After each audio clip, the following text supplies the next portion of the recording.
Teachers' lives are filled with scenarios of intangible rewards, simple accomplishments that have extraordinary stories behind them, moments that overwhelmingly gives meaning to the profession and the value each effort and contribution delivers.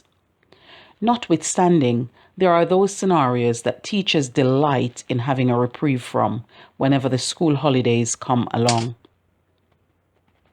Take the earpods out, please, the teacher instructed. What earpods, miss? The student responded, showing the air free of the pod, whilst the teacher is looking straight at the pod on the other side that somehow he felt is cleverly disguised. You can either pack them away now or risk losing them until the end of the week. With it being only Monday, suddenly the teacher was speaking his language, and it was quickly removed and packed away with a gesture and an echoing of sorry. The student had her head down and arms under the desk. The teacher observed and assessed the situation. Walking over closely, he instructed her to put it away, alerting her to attention. Releasing the phone from the palm and between the legs, the student asked, "Put what away, sir?"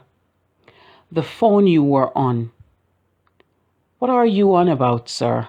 she responded, trying to pull one over on the teacher.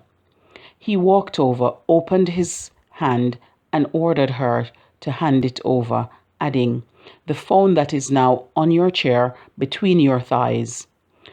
You can collect it at the end of the day," he responded as he walked away, ignoring her groveling. The teacher, looking directly at the reclined chair, gestured the forwards motion to the child.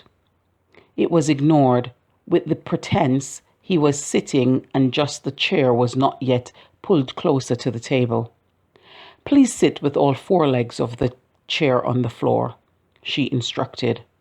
"All four legs are on the floor, miss," he retorted, trying to be funny. Without too much of an engagement, she responded, "You can either do as you were told now or stand at the back for the remainder of the lesson." The chair tilted forwards and the four legs made contact with the floor once more.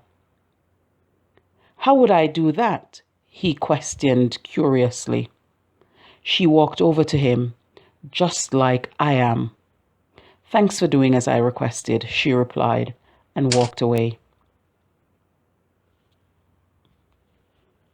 "Explain your solution to the problem," the teacher instructed. "I don't understand what to do," the student responded. "What do we do when we don't understand the activity?" The student responded softly, "Did you do that?"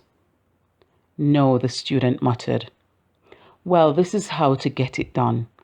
The teacher modeled to the student and then gave her another for her to consolidate her response. "If it's not completed in the lesson time, you will be back to do so in your personal time later today," she informed the student. Before long, the work avoider completed the activity ready for checking, and it happens to be correct and completed. "Please sit down as soon as you enter the room," he instructed, to avoid having the child wandering around. "Wait your turn and give others the respect needed when they are asked a question or responding." "Okay, sir," sticking his hand up in the air in a rush to add something before the speaker was finished. Impatience got the better of him and he shouted out, "That's unacceptable and not very thoughtful," the teacher reprimanded. The boy replied, "But I really just wanted to say—" "Nothing," the teacher finished the sentence. "You'll say nothing. Stop making this purely about you. We're learning together. Let her have her turn and then you'll have yours." There are also those directions or requests teachers are required to make that they relish the thought of not needing to say, at least for a week or two. Some of these scenarios are the occasions of having to say, "Do you have a pen? Please get it out." Or, "Open your book and let's make the effort to get started." Or, if it's not about the activity, don't talk about it. Or use appropriate language when speaking, please. And please wear the uniform correctly. The scenarios are many. With each year, the situations are adapted by the cohort, generation, and trends. School holidays bring the welcome break. It's that time of repair, rejuvenation, healing, and restoration for teachers, mentally, physically, and emotionally. Though these scenarios are so tiresome, they are part and parcel of the teaching profession, and a reprieve is very welcome to allow for the necessary recalibration.